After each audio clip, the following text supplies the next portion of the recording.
there, ladies and gentlemen. It is Tuesday, the 9th of August 2022, and I've spent the morning driving the brand new Hyundai Tucson.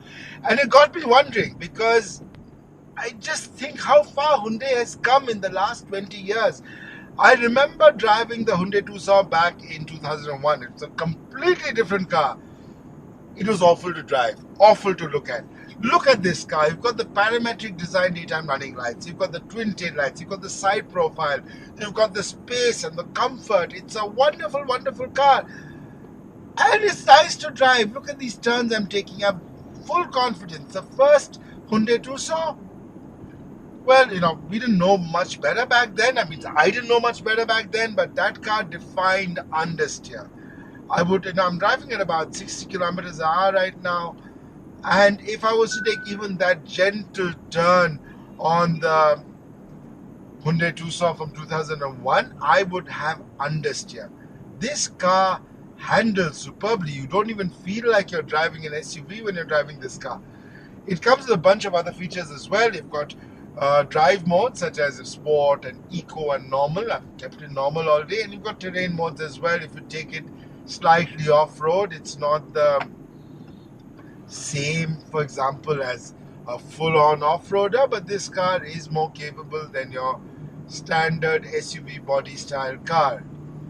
A bunch of kids right now on their two-wheelers overtaking me, but the advanced driver assistance systems is a good way of dealing with things like this. On the highway, I kept the car on adaptive cruise control, setting the car 79 kilometers per hour.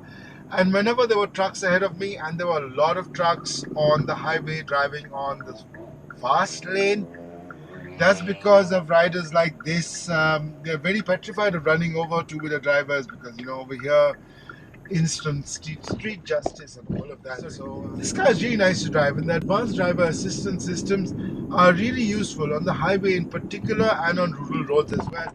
I'm not a big fan of the ADAS in urban areas because it can be very irritating, particularly the collision avoidance systems. Two-wheelers come in front of you and they set them off.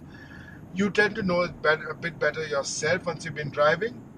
This car is also very, very good in terms of space.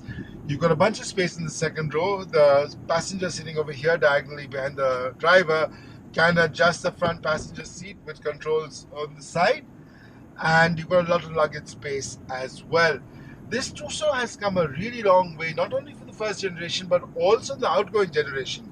It's longer, wider, and taller than the outgoing Tucson. It definitely has a lot more road presence. And road presence does matter today in this category of cars. People want to have road presence with their vehicles. They want their cars to stand out. And this car definitely does stand out. As for the ADAS, well, we'll get there. I'm not a big fan of ADAS, as I said, in urban areas, but let's see. So we're almost back at the hotel. I want to drive the petrol model now, so we'll get to that.